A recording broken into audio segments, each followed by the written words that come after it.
before we begin, it's always a good idea to touch on where you want to fish or what type of structure to look out for. And first thing I want to find is a cut. And what a cut is basically where the waves aren't breaking until they get really, really close. Like right here, there's a bit of open water that isn't breaking.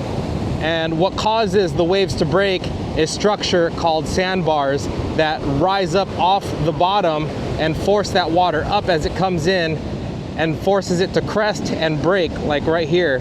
But here, there is no breaking waves whatsoever, which tells me that this is a cut right here.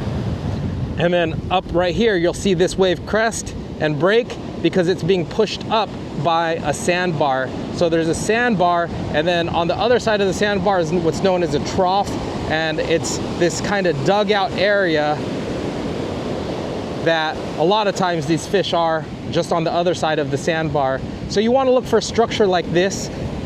Always remember that 90% of the fish are in 10% of the water. So you could check this whole beach, walk a bunch, and you'll end up in a spot where you finally get a bite, and that's where most of the fish are. You'll be able to get bite after bite after bite because of that.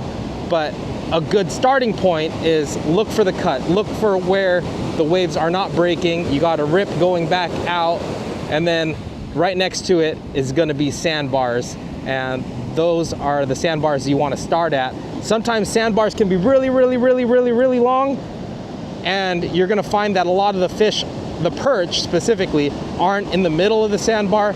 You're going to find them on the sandbar ends next to the cuts. Hopefully this helps you guys really dial in your structure.